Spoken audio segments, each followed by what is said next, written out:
Ndabahaye mwiriwe mwese canke mwaramutse bivanye naho muherereye banywanyi mudateba kubana natwe ngaha kuri Mbonesha kure imwe rudende bashyikiriza amakuru atosoye arebana n'umutekano, politike, ububanyi n'amakungu ndetse n'ubuzima bwa munsi bw'abanyagihugu. Akaba ari amakuru masha agezweho kuri umunsi wa kabiri w'indwi ni kwigenekerezo rya mbere mu kakaro umwaka wa 2025, aho tugiye kugaruka ku makuru akomakomeye agezweho ari kuvugwa muri iki gisata.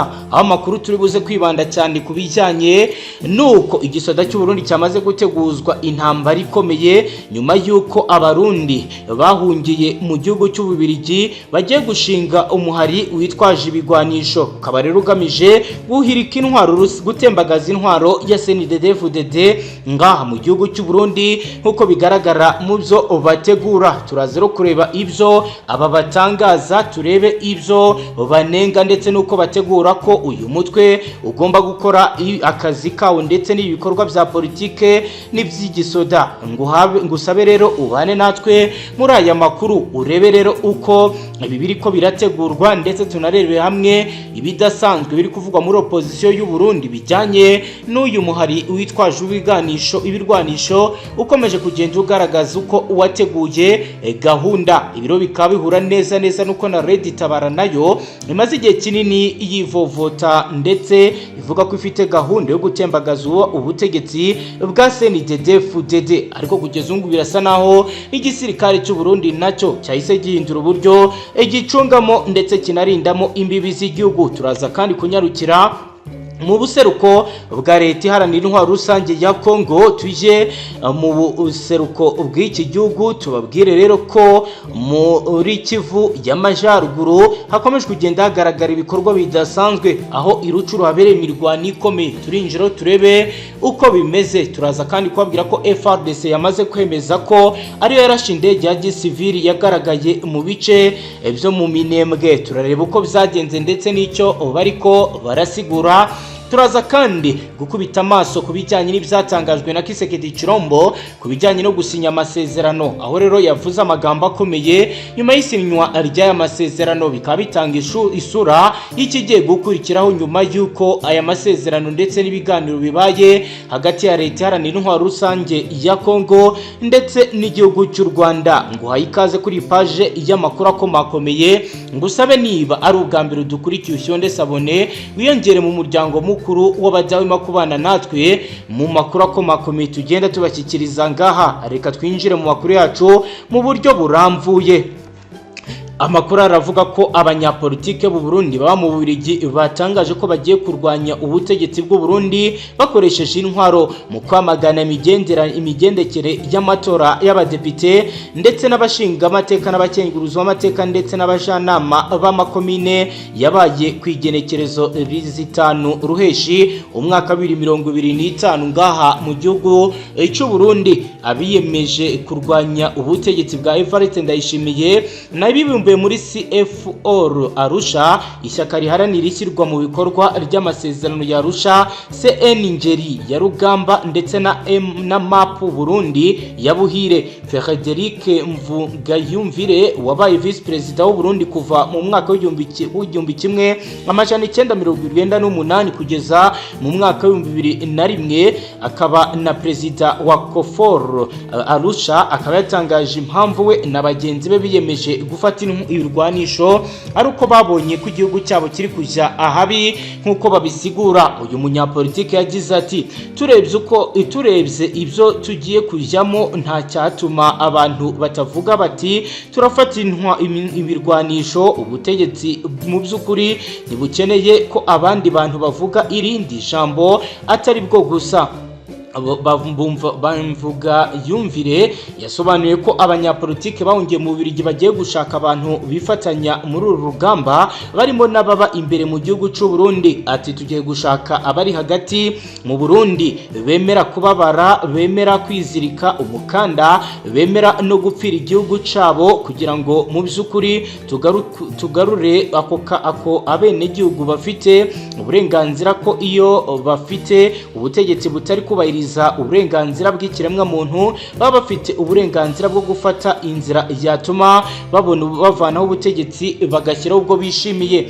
Leta y'u Burundi isanzwe irwanywa n'imitwe yitwaje intwaro irimo Red Tabara Forebu. Mu kwezi kwa kabiri umwaka wa 2025 umutwe wa FRB Burundi nawo watangaje ko wihuje na UPR ndetse na UPF kugira ngo irwanye ubutegetsi bwa President Evariste Ndayishimiye ngaha mu gihugu cy'u Burundi. Nubwo ro bitangazwa kugeza ngubu imbibi z'u Burundi zikomeje kugenda zicungerwa mu buryo ntangere nk'uko bigaragara, ni mu gihe kandi amakuru twababwira ko kuri ubu ngubu ibikomeje kugenda birigaragaza ngaha ari ibintu bikomeje kugenda biragaragara ko umutekano ndetse n'amahoro biri gucungerwa mu buryo budasanzwe. Dukomeje rero tukareba ibyo batavuga rumwe n'ubutegetsi ngaha mu Burundi bavuga, biragaragara ko rero bamaze igihe kinini bafite umugambi ukomeye. Reka twinjire mu nkuru mu buryo burambuye turebe ingingo ku yindi ibyo bakomeje kugenda bagaragaza. Tujye mu kiganiro cyabaye aho bamenyesha amakuru mu mpera zino ndwi i Buruseli mu Bubiligi bamwe mu banyapolitike baruhukiye mu mitwe itatu ya politike bahunze Burundi ariyo CEFOR Arusha cyangwa se la Coalition des Forces de Opposition Burundaise pour l'établissement de accord de Arusha, Seni ingeri ya rugamba cyase Coalition pour la Renaissance de la Nation yari yaserukiwe na Chivenwe Mugenza nayo usanzwe ari umuvugizi wayo, akaba yaraho zarongoye umugambwe UPD zigamabanga ndetse na MAP Burundi Mouvement d'Action Patriotique wari userukiwe n'umuvugizi wayo Lambert ntirabashidikanya bemeza ko bagiye gufata umuheto kubera ubusuma bw'ibyabaye mu matora yaherutse kuba mu minsi ishize. Frederic Bamvuga Yumvire yahoze ari icegera cy'umukuru w'igihugu, akaba yarabaserukiye avuga ko nta yindi nzira isigaye yo gukuraho yo guhakana izavuye mu matora atari ugufata ibirwanisho. Ati twarabonye amatora yibwa ku mugaragaro, abantu bategekwa ko batora abandi bakakwa amakarita, hari nabo batoreye ku nguvu. Ivyo byarabaye ntibidushobora kubyihanganira ku mugambwe uri ku butegetsi uducura bufuni na buhoro. Tugiye gufata ibirwanisho ducungure igihugu cacu, barashaka kubatwice ariko twahagurutse kugira ngo turwanye ubutegetsi buhari twitwaje umuheto kandi birashoboka cyane. Naho abadatomora neza uko umurwi wabo uzoba witwa n'abazoba bawugize, yemeza ko gufata ibirwanisha atari nta banduka. Avuga ko ari benshi bafise icyo bifuza cyo gufata ibirwanisho mu gutanguza urugamba yita urwo kubohoza, kandi barimwo abari hanze y'u Burundi ndetse n'abari mu gihugu cy'u Burundi ngaha mu bice bitandukanye. Mu gihe hari abanyapolitike basavye ibiganiro nka Iprona muri urwo runani rw'abanyapolitike abenshi bahunze igihugu kuva mu mwaka wa 2015 bavuga ko ivyo biganiro bitabaraba kuko bagerageje kenshi ivyanka. Federico Bamvuga Yumvira yavuga ko bamaze kugerageza ivyo biganiro akarenga 8 ariko atacavuyemo, ari naco gituma bahisemo inzira y'indwano kuko ariyo yabasha kuba yavuguta umuti. Therese Ntahiraja aserukiye u Burundi mu Bubiligi yabwiye BBC ko ari ingendo iteye isoni yise kwidagada ncanke kwirigata mu Kinyarwanda. Ati ni ingendo igayitse kubona abantu baba mu gihugu gifise umutekano nk'Ububiligi bashira imbere gufata ibirwanisho, birateye agahinda kuko harimwo n'abaranguye amabanga mu Burundi. Izo navyita kwidagada nk'uko abarundi baratoye batora neza nta musunikano, kandi vyarabaye ku mugaragaro. Ubutegetsi butangwa n'abanyagihugu biciye mu matora. Umunyapolitike uciyumvira gufata ibirwanisho muri kino gihe n'umwansi w'igihugu agomba kuhavya abantu, ahubwo nabaze mu murongo w'abandi mu kubaka igihugu nk'abarundi bose. Na burya umukuru w'igihugu cy'u Burundi atera kama abarundi bose gufata mu nda. Ni ubwa mbere abanyapolitiki b'abarundi bari mu buhungiro bavuze ku mugaragaro ko bagiye gufata umuheto kuva mu mwaka wa 2015 haduze indyane ziturutse ku kirango ca gatatu c'umukuru w'igihugu catumye abenshi bahungira mu bihugu vya Afrika cyane cyane mu Rwanda no ku mugabane w'Uburayi, naho bari bayeganije by'umwihariko bise Kennedy ryahuze hamwe mu banyapolitike bahunze n'amashyirahamwe adakiranira ibyicaro vya politike bagumye bemeza ko indwano ariyo iyivyimvuruza, bemwe bakavuga ko bidakwiye nk'uko rero bagiye babigaruko ndetse bakagenda bivuga mu bihe bitandukanye. Reka tujye kuri page ikomeye y'imirwano ikomeye muri teritwari ya Rucurungaha mu buseruko bwa leta yarandiye intwaro rusange ya Kongo ku munsi wo kuwa mbere ndetse no kuri uyu wa kabiri. Biravugwa ko kuva ku itariki 30 Ruheshi abaturage bo muri sheferi ya Bwito muri teritwari ya Rucuru mu ntara Kivu y'Amajyaruguru bahuye n'umunsi utoroke ubwo Repubulika ya Demokarasi ya Kongo yizizaga isabukuru y'imyaka 65 ibonye ukwikukira. Imirwano ikaze yadutse kuva mu museke hagati y'inyeshyamba za AFC n'abarwanyi ba Zarendo bihuriro collective des mouvements pour la changement CMS. Amakuru ari guturuka muri ako gace aravuga ko imirwano yabereye ahitwa mu Nguri muri groupement ya Kihindo na Kikuru muri groupement ya Tongo. Urusaku rw'intwaro ziremereye n'izoroheje rwumvikanye muri ako gace guhera ku isaha 12 za mu gitondo ndetse no mu masaha ya mu gitondo. Imirwano yo kuwa mbere yaje nyuma ya weekendi n'ubundi yaranzwe n'imirwano hagati y'ingabo zombi zihanganye kuwa gatandatu no ku cyumweru ibice bizabirambizo Karambi muri groupement ya Bukombo ndetse no mu bice kimwe cya groupement Akihondo habereye imirwano ikaze kandi ikomeye nk'uko amakuru ari guturuka muri ako gace bitangaza. Yimirwano yatumye abaturage babarirwa mu magana bahunga ingo zabo ku cyumweru. Byibuze amazi 6 yaratwitswe mu mujyi wahitwa Karambi no mu nkengero zaho nk'uko inkuru dukesha Radio Kapi ikomeza ibisobanura. Biravuga ko iyi mirwano imaze ibyumweru birenga 4 yibasiye groupement enye zo muri sheferi ya Bwito arizo Bambo, Tongo, Bukombo, Kihundo. Iki kibazo cyateje abantu benshi guhunga. Abaturage babarirwa mu magana bahungiye muri groupement ya Bashari Mukoto, mu gihe abandi bahungiye by'agateganyo ibukombo cyangwa bahungira mu bihuru bitandukanye nk'uko amakuru adushyikira ariko arabisigura. Hagati aho FARDC yemeye ko yahanuye indege y'igisirikare ivuga ko yari ivogereye ikirere cyabo. Ibi rero akaba byarabaye indege ya gisivili iraraswa mu buryo benshi bavuga ko budakurikije amategeko. Amakuru atugeraho nuko igisirikare cya Repubulika Iharanira Intwaro Rusange ya Kongo cyasubije ibirego by'umutwe w'inyeshyamba za Sarambwe cyemeza ko cyababonye kandi gihanura indege itamenyekanye yavogereye ikirere cya Kongo ku wa mbere ku igenekerezo 30 Ruheshi umwaka wa 2025.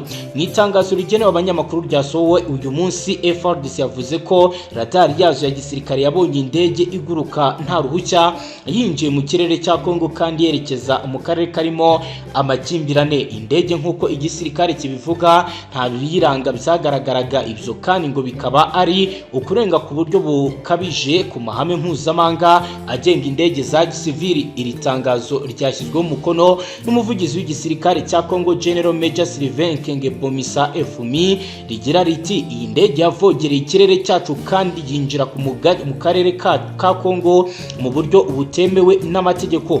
Nta burenganzira banje guhabwa. Nyuma yo kugenzura byagaragaye ko nta nomero ziyiranga zanditseho. Iri tangazo ry'ingabo rije nyuma y'amasaha make izasarambye itangazo rishinja guverinoma ya Kongo kurasa indege ya gisivili yari itwaye imfashanyo z'ubutabazi iminembwe muri Kivu y'Amajyepfo. Izasarambye zavuze ko iyi ndege yari itwaye ibiryo n'ibikoresho by'ubuvuzi bigenewe abaturage b'abanyamurenge bavanwe mu byabo, kandi isobanura ko ibyabaye ari cy'intambara ndetse no kutubahiriza amasezerano y'amahoro ya Washington yashyizweho umukono mu minsi 3 ishize. Nk'uko rero bivugwa, umusirikare rero wayirashe bikaba bivugwa ko yari yakiriye amakuru ndetse n'itegeko rikomeye riturutse Kinshasa. Umuvugizi w'igisirikare w'umutwe uhari w'izasarambwe Lawrence Kanyuka mu itangazo yasohoye yagize ati iki ni icyaha cy'urwango giteja nkana amakuba atarigeze abaho mu butabazi. Izasarambwe zakomeje zishinja ubutegetsi bw'i Kinshasa kuba bwarakomeje gahunda yo gutsemba ubwoko bw'abanyamurenge ndetse inemeza ko izihorera. FARDC irashimangira impamvu z'umutekano w'igihugu mu kwamagana ivyo birego. FARDC ntabwo yavuze izasarambwe mu izina ariko yavuze neza ko ibyabaye ari ikibazo cy'umutekano w'igihugu. Igisirikare cyashimangiye ko ingamba zafashwe z'ubwirinzi zafashwe mu rwego rwo kurinda umutekano w'ikirere cyacu no kubungabunga ubusugire bw'ubutaka bwacu. Nk'uko bigaragara niko banditse kandi ko abayobozi babashinzwe ba gisivili ndetse n'abagisirikare babimenyeshejwe. Iri tangazo ryiswe communiqué de presse numéro 18 du 30 juin 2025 rishimangira ko igisirikare cyemeje kurinda igihugu iterabwoba ryava mu kirere cyane cyane mu turere duhindagurika tugaragaramo imitwe yitwaje ibirwanirosho ngaha mu buseruko bwa leta iharanira intwaro rusange ijya Kongo. Reka tujye ku byatangajwe na Kisekedi Chirombo nyuma y'isinywa ry'amasezerano, aho ratangaje amagambo akomeye y'ibyo tugomba kwitega ndetse n'ibigiye kuba.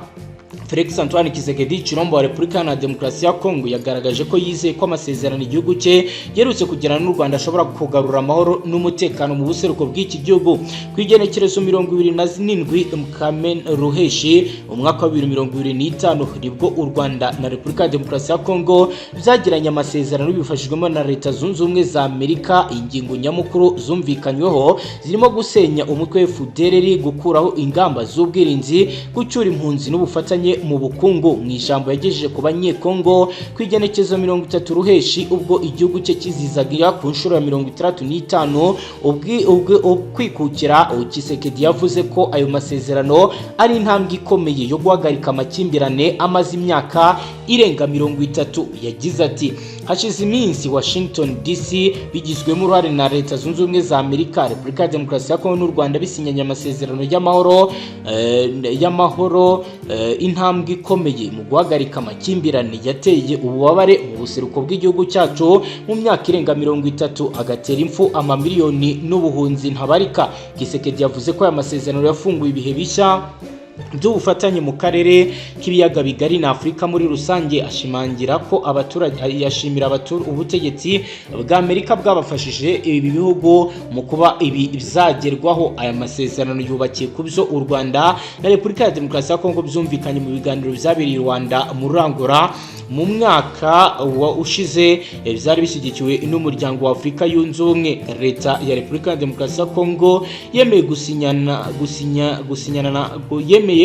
FDLR mu gihe kitarenze iminsi 90. n'amasezerano n'isezerano ritoroshye kuko impande zombi zisanzwe zifatanya mu bikorwa byo kurwanya ihuriro Alliance Fleuve Congo rigenzura ibice byinshi byo mu buseruko bw'iki gihugu. Nk'uko bigenda bigaragara inshuro nyinshi Leta ya Repubulika ya Demokarasi ya Kongo ibinyujije mu bayobozi batandukanye muri guverinoma yagiye ivuga ko FDLR itabaho, ku yindi nshuro ikemeza ko ibaho ariko igizwe n'abasaza cyangwa se ikemeza ko abarwanyi bayo ari bake cyane. Ivyo Minisitiri ushinzwe ubucuruzi bwo hanze y'u Rwanda wanabaye guverineri w'intara y'Ikivu y'Amajyaruguru Julien Paluku yasubiyemo kwigenekerezo 30 Ruheshi avuga ko FDLR ari ikinyoma kimaze imyaka 30 agamije kugaragaza ko uyu mutwe utabaho.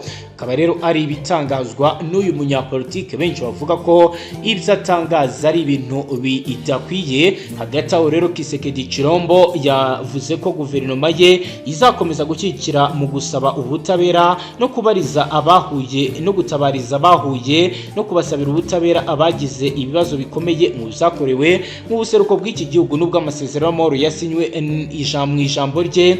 Akaba rero yaravuze ko ibi bigomba kuzabaho maze abafite ibyo bakoze bakagezwa imbere y'ubutungane bakabasha gukurikiranwa, kuko avuga ko hari bimwe mu byaha by'intambara byagiye biba.